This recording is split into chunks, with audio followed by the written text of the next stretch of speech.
Hello, my friends, and welcome back to the community of those who refuse to be blinded by the illusions of the establishment. Most of the newspapers you hold in your hands this morning are peddling a pathetic fantasy. They are trumpeting a narrative about a carefully controlled military campaign and a noble, calculated effort to restore deterrence in the Middle East. They tell you that Washington is successfully rallying the free world to stand shoulder to shoulder against a rogue state. They are lying to you. The naked truth is far more ruthless and far more terrifying.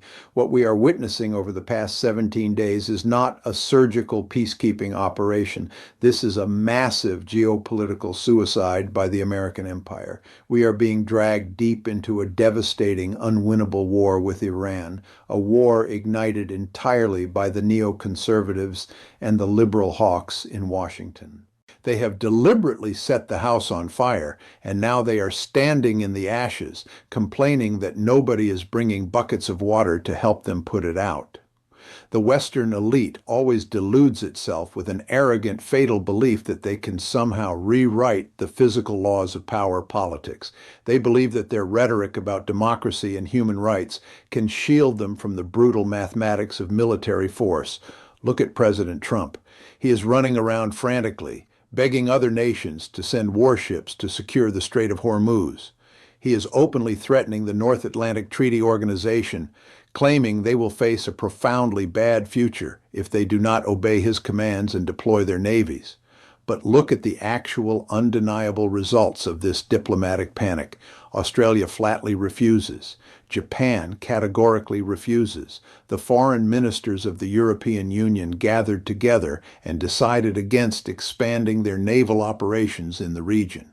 Washington is completely and utterly isolated on the global stage. Why is this happening? The mainstream media calls this a lack of resolve among our supposed allies. That is dead wrong. This is the structural collapse of the American deterrence architecture under the crushing weight of material reality. We need to dissect the cold mathematical mechanism of these alliances. The political leaders in Tokyo and Canberra do not act out of sentimental loyalty or some shared devotion to abstract democratic values. They act to ensure the fundamental survival of their own nations in a dangerous, anarchic international system. They look at the geopolitical chessboard, and they see an America whose relative power is rapidly evaporating. They understand perfectly well that throwing their billion-dollar destroyers into the fiery meat grinder of the Persian Gulf is an act of strategic suicide. Their real enemy, the only peer competitor on the world stage truly capable of challenging the global power structure, is a rising China. Beijing is sitting back, smiling, and watching every single move we make in East Asia. America's allies are recalculating their survival odds. They realize that the American security umbrella is torn to shreds, and they absolutely cannot afford to burn their precious military resources on a meaningless, endless war in the Middle East. Let us move to the most ruthless material foundation of this entire conflict, the Strait of Hormuz. Washington confidently believed that Iran would never dare to close this vital waterway for fear of strangling its own oil export economy. This was a grand delusion rooted in a profound ignorance of geography and asymmetric strategy. The reality on the water is that the strait has been effectively blockaded for the West, with numerous vessels being attacked. But here is the critical, humiliating point for the United States. Iran did not close the strait entirely. They turned it into an armed toll booth. While Western shipping is utterly paralyzed, Iran is casually exporting roughly 12 million barrels of oil since the conflict erupted. They are steadily pumping an average of 1 million barrels a day into the international market, generating the exact revenue they need. How does this economic strangulation mechanism actually work? 20% of the world's total oil output flows through this narrow geographic bottleneck. Losing 1/5 of global energy is not just a minor statistical blip on financial tickers. It is a signed death warrant for Western industry. It means inflation will explode completely out of control across the globe. Trillions of dollars in wealth will simply evaporate from the economy. Factories across Europe will be forced to shut their doors permanently because they cannot absorb the exorbitant energy costs. American consumers will bleed to death financially every time they visit the gas pumps.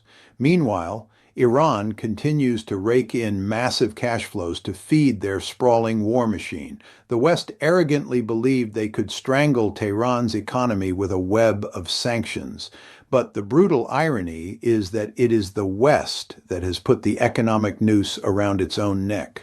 As we dig deeper, this strategic failure becomes even more devastating. Look at the calculated reactions of strategic third parties. This event is a real-time masterclass for powers like China and India. India just successfully negotiated the rescue of their liquid petroleum gas tankers through the strait. The Indian foreign minister blatantly declared to the press that direct diplomacy and coordination yielded concrete results. What exactly did New Delhi do? They quietly released 3 Iranian oil tankers they had previously seized in order to secure safe passage for their own ships. They do not need the protection of the United States Navy, and they are proving it.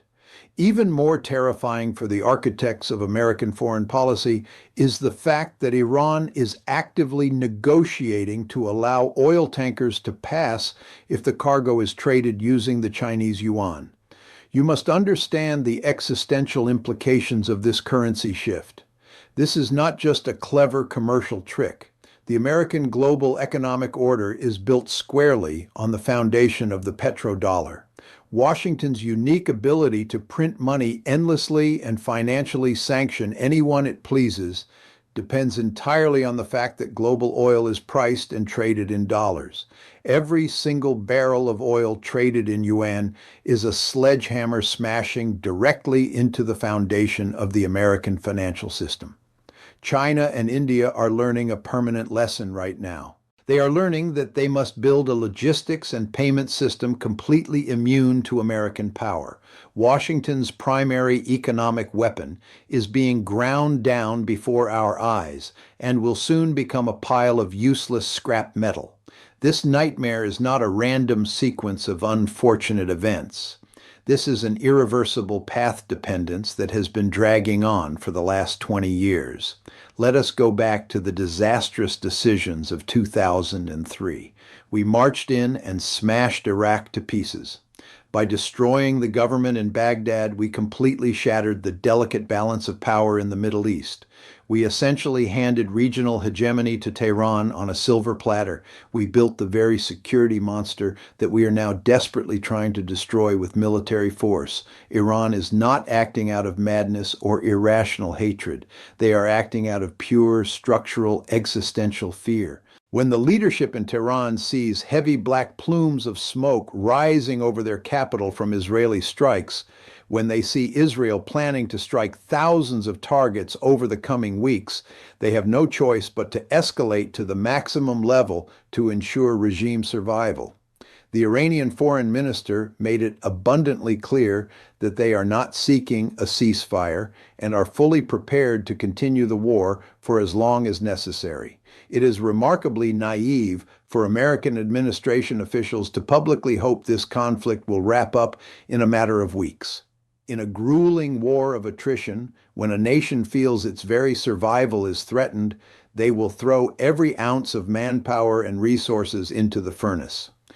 We are also witnessing a sprawling, bloody tragedy of human lives. The skies over Tel Aviv and Tehran are choked with the smoke of destruction. Over 2,200 people have died across the Middle East in this conflict. Hundreds of thousands of desperate people have been evacuated from southern Lebanon amid Israel's expanding ground operations. 200 American troops have been injured across 7 different countries during this campaign. And 13 American service members have been killed in action, their lives extinguished for a failed strategy. Washington has once again led smaller nations and its own soldiers down the primrose path, promising ultimate protection only to turn them into sacrificial pawns in a horrific geopolitical chess game. Grandiose rhetoric about peace, democracy, and a rules-based order is being endlessly repeated by comfortable elites in safe, air-conditioned rooms in Washington, while the brutal reality is blood, shattered missiles, and flattened cities on the ground. The ultimate outcome of this arrogance is predetermined. The American military is getting bogged down in a swamp of hatred and asymmetric warfare.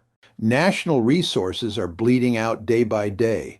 Strategic attention is being violently dragged away from Asia, exactly where it needs to be to counter our true peer competitor. The future of this region is remarkably bleak. This war will not end with a beautiful peace treaty neatly signed on a piece of white paper. It will be a gaping wound, a relentless grinding machine that shreds human lives and economies, fundamentally draining the strength of the West while the rest of the world moves on.